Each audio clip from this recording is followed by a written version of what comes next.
Yeah, I think it's an interesting thing because it's and as Richard and team was speaking, it's when you do tell an agency that you're going to go through an audit, typically uh, if you've never had it done before, a South African agency would think, or a South African based agency would think, oh, it's PwC and KPMG coming in here to do an audit, and they're going to look through our finance processes, invoicing, etc., which is probably a bit more time consuming for the finance team than it is for the actual media team themselves. So um, less of a worry. But when you then start talking about looking at actual media and how campaigns have been executed, um, I think you can't be surprised that they would think it's going to be, and the term I'll use is a witch hunt of what are the issues, and uh, you know you also can't be surprised if they think this is going to trigger a pitch process at some point in time, right? Because that's what everybody's worried about. They're worried about, um, yes, we've been with you um, in the example of Hills for 5 years. Is this a trigger for a pitch process? Because that's the usual, kind of turnaround time for a pitch process. Okay. And, you know, I hear you when Richard says, yeah, there's assurances that you can give, but in the back of your mind, I'm a massive skeptic, and so as much as Richard can sit there and say, this isn't meant to do that, in the back of your head, you have to think about that and plan for it in case it does, come up, in case the client does look at it and say, well, these are glaring issues that we can't overcome. It might be a CMO call, it might be a CEO call, CFO call that says, we need to get rid of this agency. So I think there's a lot of trepidation that comes into it. I think having worked on global clients, and because a lot of some of the clients that we have in our stable go through this across markets, and a lot of it is driven out of, depending on the region that the client is coming from. For us, it would be EMEA. You typically get quite well acquainted with this stuff happening. And so it's less of an issue, I suppose, when you've had it repeatedly going on.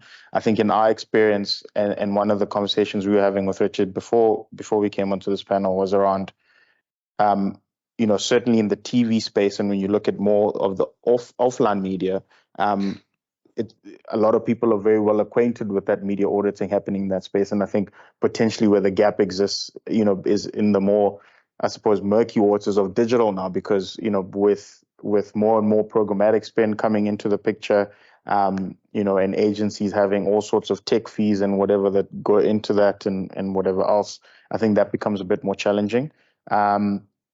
But certainly from our side, I think it's something that we've embraced. Obviously, just given we've become accustomed to it, and I do think a lot of it hinges then on transparency between all three parties.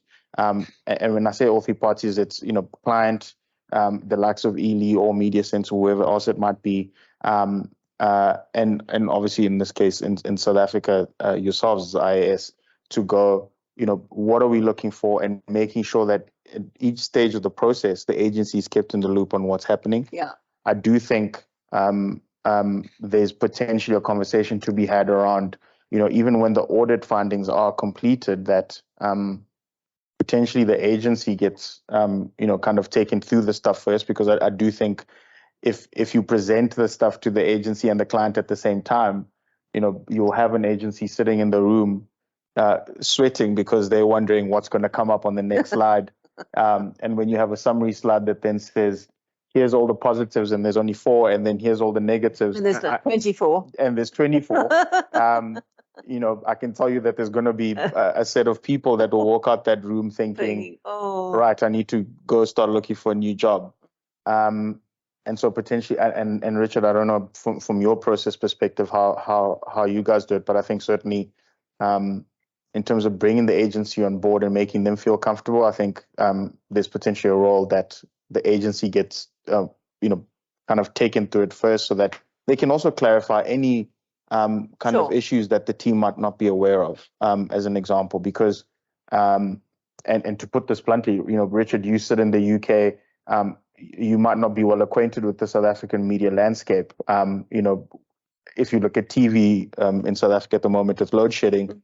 Not a lot of people understand the impact that's having on TV, on the out of home space, especially when you're looking at digital out of home and things like that. So only agency people, people that work in this landscape, would be able to give you an understanding and a full view of that. Yeah. If you're European sitting in a market where you don't necessarily have that, I think it's very difficult to understand. So yeah, I'd say transparency is key, but I do think that it'll take some time for some of our agencies, our fellow agencies in this country who haven't necessarily experienced this, to get accustomed to it, because I do think there's still a view of it looking like a witch hunt. Because I imagine, finance people also would feel the same way if it was a PwC or KPMG coming into the picture. So, yeah.